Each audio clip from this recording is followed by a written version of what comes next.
నమస్తే, welcome to మనం TV. నేను యాంకర్ సిరి. ఇప్పుడు ఈ వీడియోలో మనం తెలుసుకోబోతున్న విషయాలు ఏమిటంటే ద్వాదశ రాసుల వారికి అలాగే ద్వాదశ లగ్నాల వారికి ఏ విధంగా ఈ సంవత్సరం అంతా కూడా ఏ విధంగా ఉండబోతోంది, గోచారిత్య అలాగే గ్రహాల ప్రభావం ఏ విధంగా ఉండబోతోంది, అలాగే ఇటు ద్వాదశ రాసుల వారి లక్షణాలు ఏ విధంగా ఉంటాయి, అలాగే ద్వాదశ లగ్నాల వారి లక్షణాలు ఏ విధంగా ఉంటాయి, ఎలాంటి రెమెడీస్ చేస్తే వాళ్ళకి శుభ ఫలితాలు అదృష్టం వరించే అవకాశాలు ఎక్కువగా ఉంటాయనే విషయాలను మనం ఈ వీడియోలో పూర్తిగా తెలుసుకోబోతున్నాం. సో ఈ విషయాలన్నీ మనకు అందించడానికి మనతో పాటు ఉన్నారు ప్రముఖ ఆధ్యాత్మికవేత్త, మనకి బ్రహ్మశ్రీ పాలపర్తి గురునాథ శర్మ గారు మనతో పాటు ఉన్నారు. ఆయన మంచి జ్యోతిష్యులు కూడా. సో ఒక్కసారి ఆయన ప్రిడిక్షన్ ఏ విధంగా ఉండబోతోందో ఒకసారి చూద్దాం. గురుగారు నమస్కారం. నమస్కారం. గురుగారు, తర్వాత రాశి మిథున రాశి. మరి మిథున రాశి వారికి అలాగే లగ్నం వారికి ఈ గోచారిత్య గ్రహ ప్రభావం ఏ విధంగా ఉంటుంది, అలాగే వారి లక్షణాలు కూడా ఏ విధంగా ఉంటాయి? ఖచ్చితంగా వీళ్ళకంతా చూసుకుంటే వీళ్ళ లక్షణాలు ప్రధానంగా చూసుకుందాం. మిథున రాశి మిథున లగ్న జాతకులకంతా కూడా బిజినెస్ ఓరియంటెడ్గా ఉంటారు. ప్రతి విషయంలో కూడా మనీ మైండెడ్గా ఉండడానికి ఆస్కారం ఉంటుంది. వీళ్ళకంతా కూడా ఏది లాభాలు గణించాలి, ఏ వ్యాపారం చేస్తే ఎంత లాభాలు వస్తాయి, మ్యాథమెటికల్ క్యాలిక్యులేషన్స్ బాగా ఎక్కువ ఉంటుంది. వీళ్ళకంతా కూడా ఫైనాన్షియల్ ఇన్స్టిట్యూషన్స్లో కానీ, స్కూల్స్లో కానీ, ఎడ్యుకేషన్ ఇన్స్టిట్యూషన్లో కానీ, లాయర్గా కానీ మరియు డాక్టర్గా అయినా కానీ మంచి ప్రాముఖ్యత వీళ్ళకంతా కూడా ఉంటుంది. ప్రధానంగా చూసుకుంటే ఇక్కడ బుధుడి యొక్క కారకత్వాలు ఎక్కువగా ఉంటాయి కాబట్టి వీళ్ళకంతా కూడా వాక్శుద్ధి ఎక్కువ ఉంటుంది. పాండిత్యం మీద కావచ్చు, చిత్రలేఖనం మీద అయినా కావచ్చు, లిరిసిస్ట్ అంటే మంచి పోయట్రీ చేసుకోవడం కానీ, దీనికి బుక్ పబ్లిషింగ్ చేయడం కానీ, ఇట్లాంటి నాలెడ్జ్, క్రియేటివ్ నాలెడ్జ్ ఎక్కువ ఉంటుంది. ఈ యొక్క ఏ రంగంలో కూడా మంచి ప్రావీణ్యం ఉంటుంది వీళ్ళకి. ఏ రంగంలో కూడా మంచి ప్రావీణ్యం ఉంటుంది. విదేశంలో స్థిరత్వం కోసం ప్రయత్నం చేసిన వాళ్ళకి శీఘ్ర ఫలితాలుగా వీళ్ళకంతా కూడా విదేశంలో మంచి ఉన్నతమైన స్థితి కలగడానికి ఆస్కారం ఉంటుంది. రాజకీయంలో కూడా వీళ్ళకి ప్రాముఖ్యత ఎక్కువ ఉంటుంది, వాక్శుద్ధి ఎక్కువ ఉంటుంది. వీళ్ళందరి పాటకి విలువ ఎక్కువ ఉంటుంది. ప్రతి విషయంలో కూడా ఆచితూచి మాట్లాడుతూ ఉంటారు. వీళ్ళని మాటకి అంతా కూడా జనాల్లో పలుకుబడి పెరుగుతుంది. వీళ్ళ మాటలంతా కూడా జనాలు వినడానికి ఆస్కారం ఉంటుంది. ప్రధానంగా అంతా కూడా శుక్రుడు, ఈ యొక్క బుధుడు కారకత్వాలు ఎక్కువ ఉంటాయి కావున వీళ్ళకంతా కూడా ఈ సంవత్సరం ప్రధానంగా జూన్ 2వ తారీఖు నుంచి బృహస్పతి మార్పు అంతా కూడా జన్మరాశి నుంచి అంటే మిథున రాశి నుంచి కర్కాటక రాశికి ధనస్థానంలో బృహస్పతి ఉచ్చస్థానంలో సప్తమాధిపతి మార్పు వల్ల అనుకోని సంఘటనలు జరుగుతాయి. తద్వారా వీళ్ళకి అదృష్టయోగం సిద్ధిస్తుంది. నూతన వ్యక్తుల పరిచయం వల్ల మీకంతా కూడా వ్యాపారంలో లాభాలు గణించడం కానీ, దూర ప్రయాణాలు చేయడం వల్ల ఉద్యోగంలో మార్పు చెందడం కానీ, స్థానచలనం జరగడం కానీ, గృహయోగం సిద్ధించడం కానీ జరుగుతుంది. వివాహాది శుభకార్యాలు ఈ సంవత్సరాలు అంతా కూడా జూన్ 2వ తారీఖు నుంచి అక్టోబర్ 25వ తారీఖు దాకా వీళ్ళకంతా కూడా రాజయోగ ప్రాప్తి ఉంటుంది. సకాలంలో వివాహాది శుభకార్యాలంతా కూడా నెరవేరడానికి ఆస్కారం ఉంటుంది.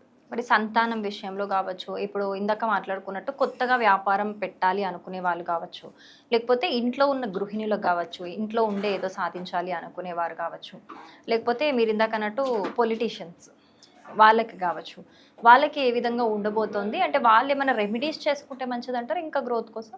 ఖచ్చితంగా వాళ్ళ జాతక ప్రభావం అనేది ఉంటుంది. జన్మ జాతకాన్ని జ్యోతిష సిద్ధాంతాలతో చూపించుకొని తగు పరిష్కారం చేసుకోవడం వల్ల మంచి లాభాలు ఉంటాయి. ప్రధానంగా వీళ్ళకి రాశిలో ఏంటిదంటే గ్రహాలంతా కూడా ఈ గ్రహ ప్రభావం ఎక్కువ ఉంటుంది.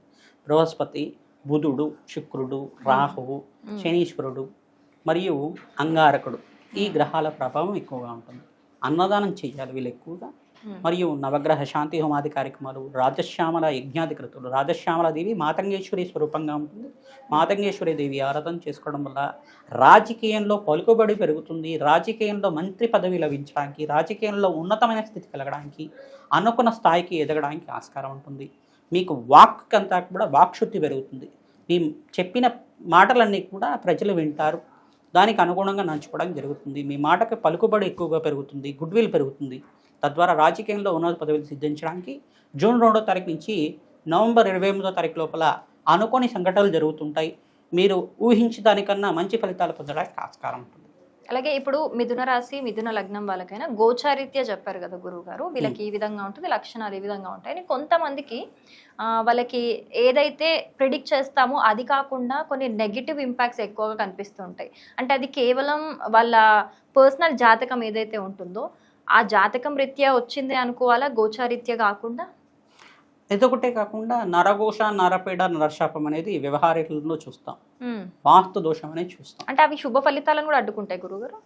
ఖచ్చితంగా. ఇప్పుడు ఏంటంటే ఎదుగుతున్నాడు ఒక మనిషి ఉన్నాడు అనుకోండి, ఒక బిగ్ షాట్ లాగా బిజినెస్లో మంచి బిజినెస్ మ్యాగ్నెట్ లాగా 1000 కోట్లు సంపాదించాడు అనుకోండి, ఉమ్, పక్కనే ఉండే ఫ్రెండ్ ఎదగలేకపోయాడు, నార్మల్ కేటగిరీ లో లెవెల్ కేటగిరీలో ఉన్నాడు, ఉమ్, రోజు స్నేహితుల్లాగా తిరిగేవాడు, ఇప్పుడంతా కూడా ఎదిగిన తర్వాత నాతో మాట్లాడట్లేదు, ఈగోయిస్టిక్ క్యారెక్టర్ ఉంటాయి కొంతమందికి, ఎదుగుతున్నాడు నా పక్కనే ఉన్నాడు, నాతో పాటు చదువుకున్నాడు, నేను ఎట్లా ఎదిగాను, నాతో పాటే ఎంత ఎడ్యుకేషన్ ఉంది, ఉమ్, వీడైతే ఎదుగుతున్నాడు నేను ఎదగలేకపోయానని కొన్ని ఈ ఇన్ఫీరియారిటీ కాంప్లెక్స్ ఉంటాయి కొన్ని. ఉమ్, దానివల్ల ఏంటంటే ఈగోస్టిక్ క్యారెక్టర్స్ కావచ్చు, వాళ్ళకి ఏంటంటే నేను కూడా ఎదురులేని అభద్రతా భావం ఉండొచ్చు.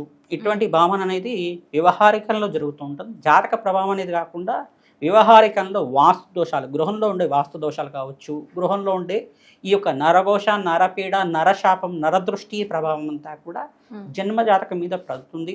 తద్వారా ఎవరైతే కనుక మిథున రాశి మిథున లగ్నం జాతకులంతా కూడా అన్నిటికి కూడా పరిష్కారం ఆచరించాలి.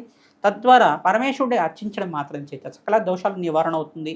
పుణ్యక్షేత్ర దర్శనాలు ఆచరించుకోవడం, దత్తాత్రేయ పుణ్యక్షేత్రాలు దర్శించుకోవడం, అమ్మవారి శక్తిపీఠాలు దర్శించుకోవడం మాత్రం చేత సకల కార్యసిద్ధి కలుగుతుంది. మరి వీరికి అదృష్టం వరించాలి వీరిని అని అంటే ఏ దైవ నామస్మరణ చేసుకోవాలి, అలాగే ఏ రంగు కలిసి వస్తుంది, ఏ వారం కలిసి వస్తుంది?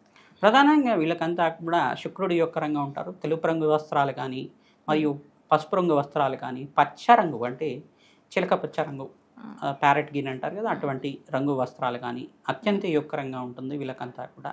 మరియు వీళ్ళకి కొంచెం సాఫ్రాన్ కలర్ కూడా మంచిగా ఉంటుంది. సాఫ్రాన్ కలర్ అనేది మంచి కాషాయ రంగులాగా ఉంటుంది కదా, సాఫ్రాన్ కలర్ అనేది అదే కాషాయ రంగు అంతా కూడా అత్యంత యొక్కరంగా ఉంటుంది, మంచి ఫలితాలు ఇస్తుంది.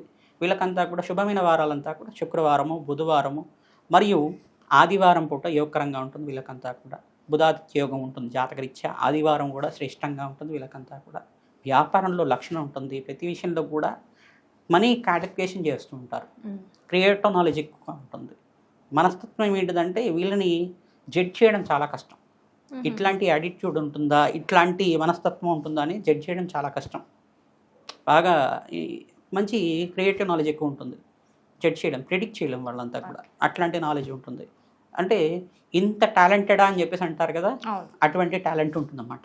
ఇన్బిల్డ్గా ఉంటుంది, వాళ్ళకి బయటపడరు. ఏదో వాళ్ళకి బాగా ఒక టైం వచ్చినప్పుడు మాత్రమే, ఒక మంచి టైం వచ్చినప్పుడు తెలుస్తూ ఉంటుంది.